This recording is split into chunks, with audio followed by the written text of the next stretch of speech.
দেখুন, চোখ দেখুন।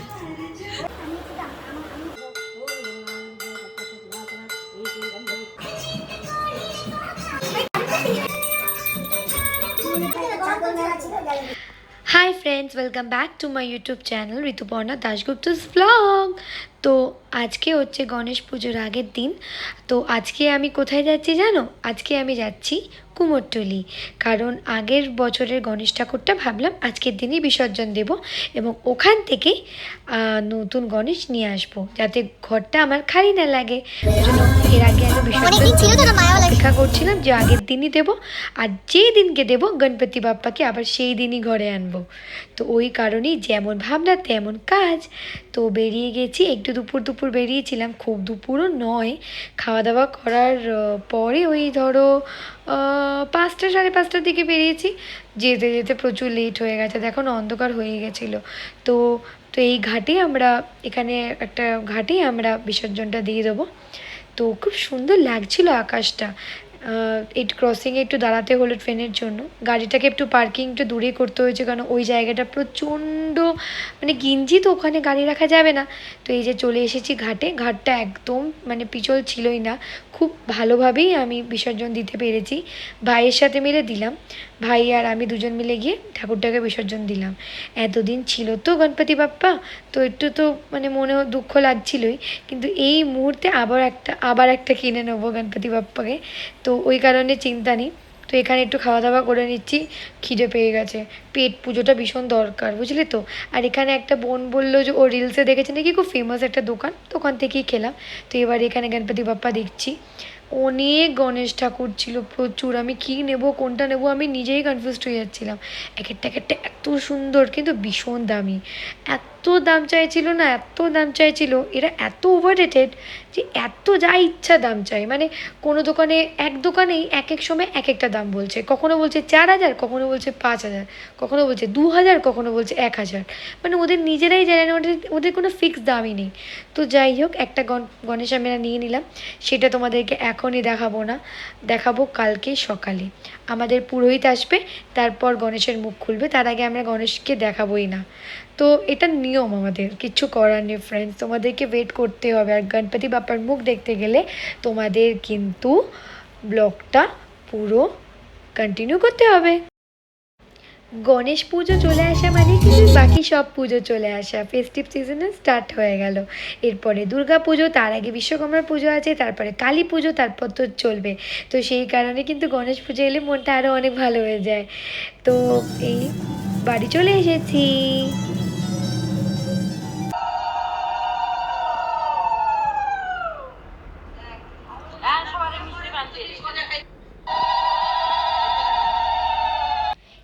এবারে পুজোর কাটাকাটি থেকে শুরু করে পুজোর ফল প্রসাদ সব আমার দায়িত্বে, আমি করব।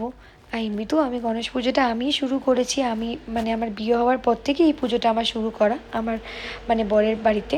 তো যাই হোক, ওদের সাহায্যে একটু কাজটা এগিয়ে রাখছি, নাহলে কালকে একা রাতে অনেকটা মানে অনেক চাপ পড়ে যাবে, বুঝলি তো।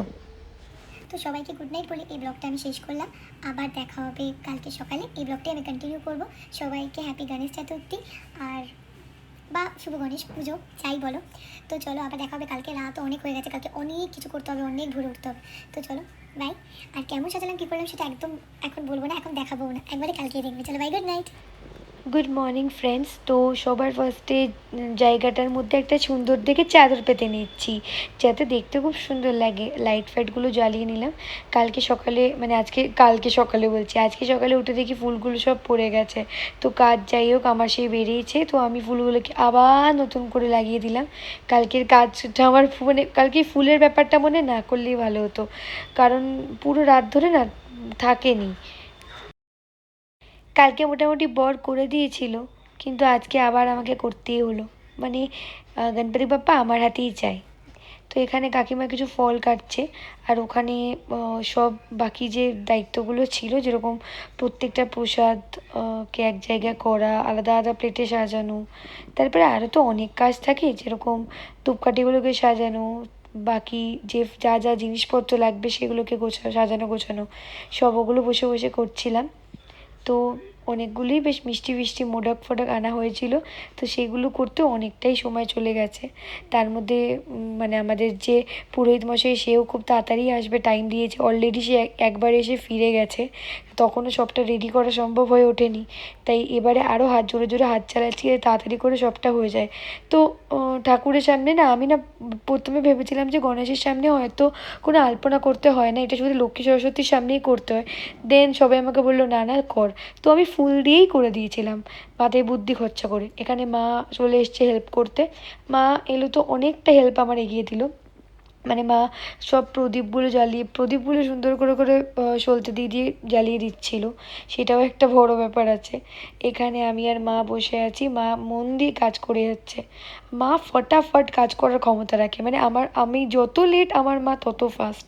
কি জানি আমি আমার মায়ের মেয়ে কীভাবে হলাম। তো সে যাই হোক, এই যে মা খুব ব্যস্ত, সামনে তাকানোরও সময় নেই। ধূপকাঠিগুলো হাতে হাতে দিয়ে দিচ্ছিলাম মাকে, মা ঢুকিয়ে দিচ্ছিল। এভাবে দিলে দেখতে বেশ ভালো লাগে, তাই বললাম এইভাবে দাও। তোমরা অবশ্যই জানিও এই ডেকোরেশনটা তোমাদের কেমন লাগলো। তোমরা বন্ধুরা একটা জিনিস লক্ষ্য করেছো, যেহেতু গণপতি বাপ্পার favourite colour red and yellow, আমরা সবার থিমটা কিন্তু রেড আর ইয়েলো হয়ে গেছিলো, মানে বাই চান্স হয়ে গেছে। তো এই যে পুরোহিত এসে গেছে, পুরোহিত এসে এখন আমাদের গণপতি বাপ্পার ফেসটা রিভিল করবে। এবার তোমরা সবাই দেখো আর বলো কেমন লাগে। আমাদের গণপতি বাপ্পাটা খুব খুব খুব কিউট।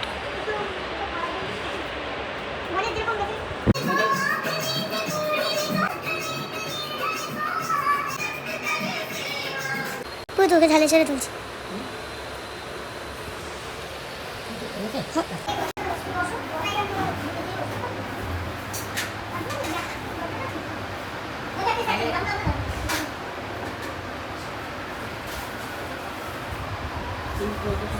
সব এগোনো হয়ে গেছে, পুজোর সব কিছু একদম আমরা ফাটাফাট করে রেডি হয়ে গেছে।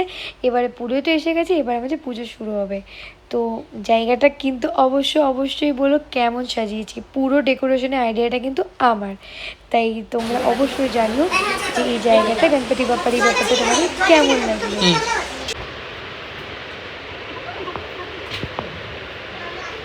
হ্যাঁ, ঠাকুরমশাই আমাদের চেনাশোনা, তাই খুব সুন্দর করে পুজো দেয়। ওনার পুজোতে সত্যি খুব শান্তি পাই আর খুব ভালো লাগে। তাই উনি মানে যবের থেকে আমি গণপতি বাবা পুজো করছি বাড়িতে, তবে থেকে উনিই এসে পুজো করে দেয়, পুজোটা খুব সুন্দর করে।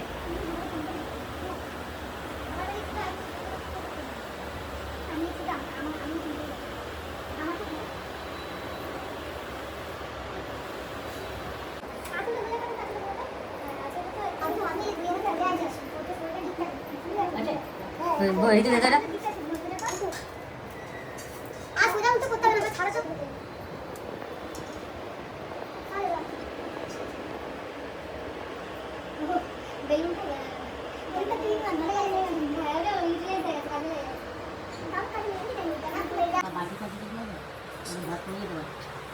ঘট পড়ে যাচ্ছে এটার মধ্যে।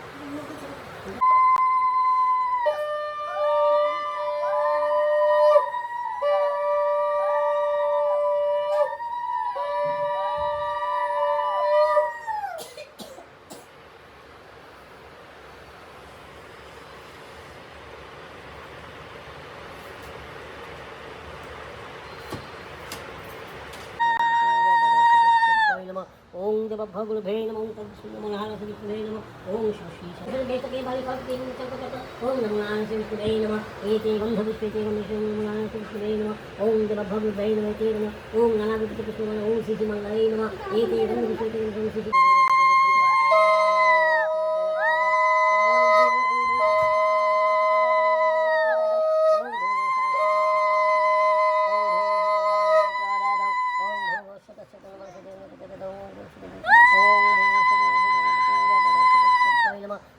वै नमः ओम षष्ठीशा ओम षष्ठीशा पापशोभनिश्च सर्वमंगलश्रम ओम दिवाय ब्रह्मणे हिते जगद्धीताय कृष्णाय गोविन्दाय नमः शरणागत दीनात्मपुत्तानपराय हरे देवी गौरी नारायणे नमोस्तुते ओम शिवनारायण ओम जगदेवाय नमः ओम शर्मा ओम षष्ठीशा पापशोभनिश्च सर्वमंगलश्रम वै नमः एते गणेश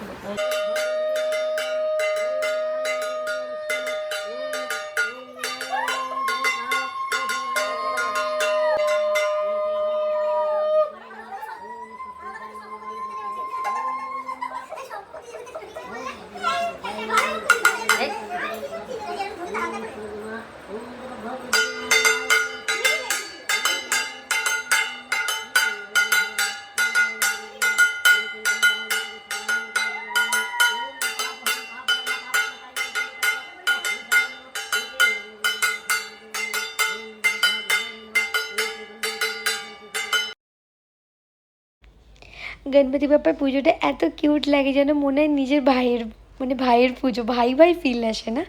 তো আমার মতো তোমাদের কার গণপতি বাপ্পাকে ভাই ভাই ফিল আসে অবশ্যই জানিও। মা দুর্গা যদি মা হয় তাহলে মা দুর্গার ছেলে গণেশ তো ভাই হবে, তাই না কি? शुभ गणेशकृतिकमप्याकर्महं करिष्ये ओम विष्णु ओम विष्णु ओम विष्णु ओम विष्णु भद्रमासे शुक्लपक्षे चतुर्थं तिथौ करिष्ये ओम भगवते नमो ओम षष्ठीश पादश भूमिश्च सर्वस्य ओम नमो नारायणाय तपस्विनाथं ओम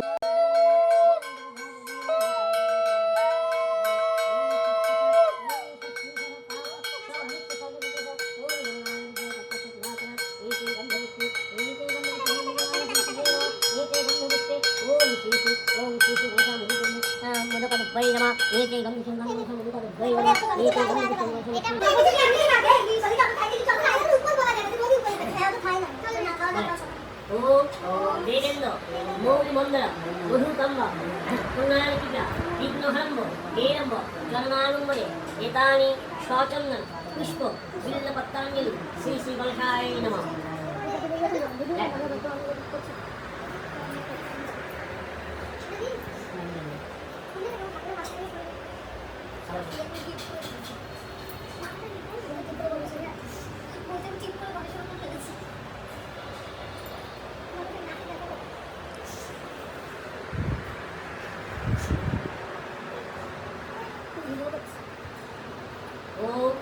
देवेन्द्र गौरीमंद मुकुरंद पुनाद विघ्नहरंब हेरंब जगनानंद विलंब एतानि शौचन्दन पुष्प बिल्लपत्राञ्जलि श्री श्री गणेशाय नमः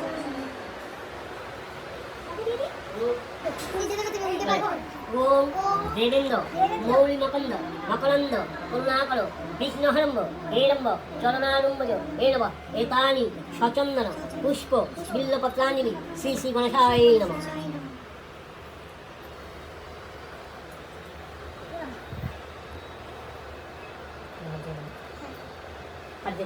ओम सर्वमंगले मंगले शिवे सर्वार्थ साधके शरण्ये त्र्यंबके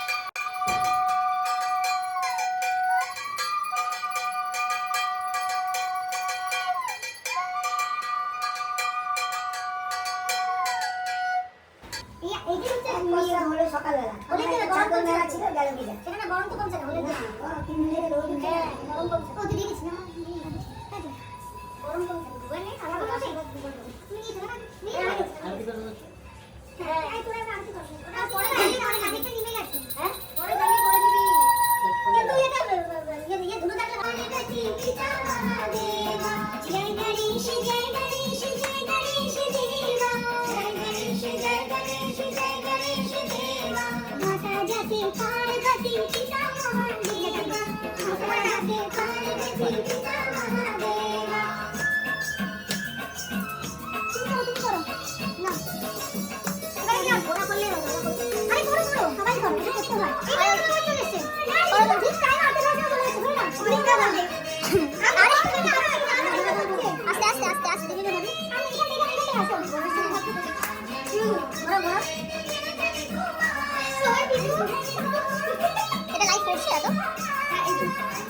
ঠিক আছে লাগাতে হবে এইখানে এত আর হয়ে যাবে না ডাইরেক্ট তুমি কাকিমাকে দাও কাকিমা করবে কাকিমা নিয়ে গেছে ওরা এটা নিতে বলতে দিতে না ডাইরেক্ট আমরা সবই অফ করে মুছি না আসি তো বলে গালি দাও গালি দাও আমি বসে এটাতে কি পাস আমি আসি বলতে এটা করবে দিদি এটা বলতে দিয়ে তো গালি দিতে পুরো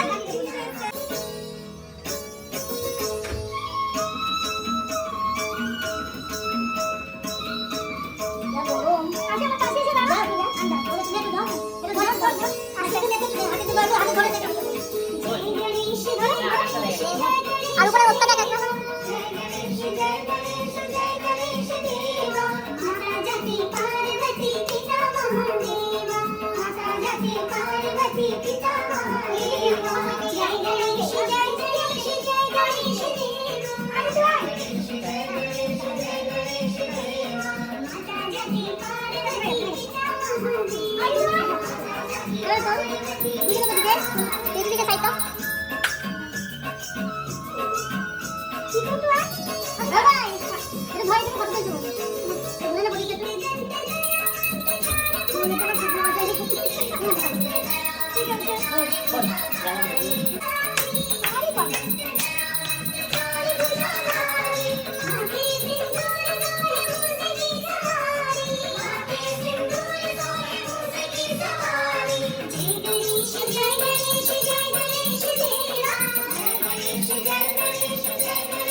আমাদের সবার মোটামুটি শান্তি জল নেওয়া হয়ে গেছে। অ্যাট লাস্ট নিল বোন।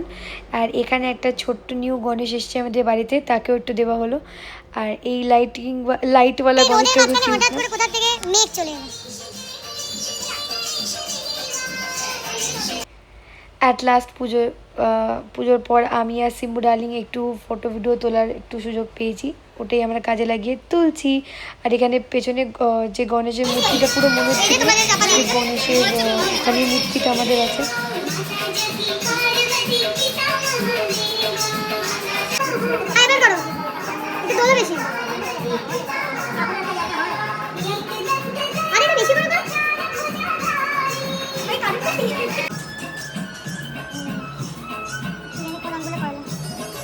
ভুল আঙুলে পড়াচ্ছি, পাশের আঙুলটাতে পড়া দিত। হ্যাঁ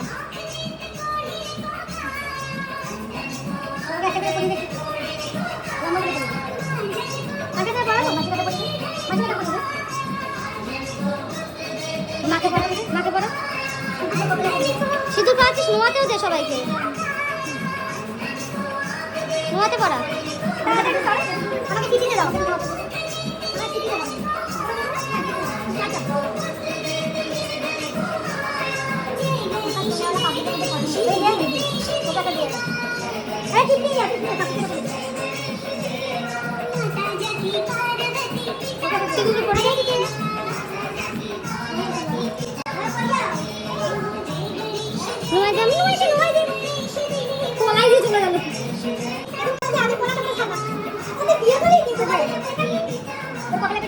বরকে দিয়া চল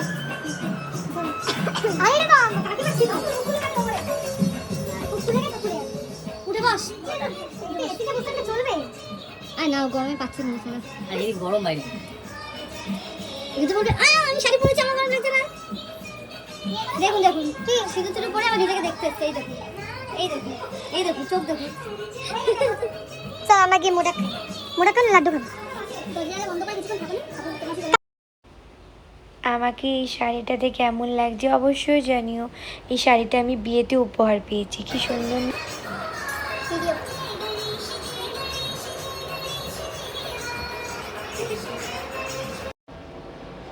আমাকে ভালো লাগছে কিনা অবশ্যই জানাবে, কিন্তু বারবার করে বলছি বউ লাগছে না আমার। ডেকোরেশনটা কেমন হয়েছে সেটাও অবশ্যই জানাবে কিন্তু। আমার তো মনে হয় আমাকে ভালোই লাগছে। ইয়েলো শাড়ির সাথে রেড ব্লাউজ কিন্তু খুব ভালোই যায়। তো হয়ে গেল পুজো শেষ, আর এখন মোটামুটি এভাবে আছে। আমি আর লাইটটা জ্বালালাম না, ঠাকুরের একটু রেস্ট দরকার আছে। তো ওই কারণে তোমরা অবশ্যই জানিও যে তোমাদের কেমন লাগলো আমার ডেকোরেশনটা।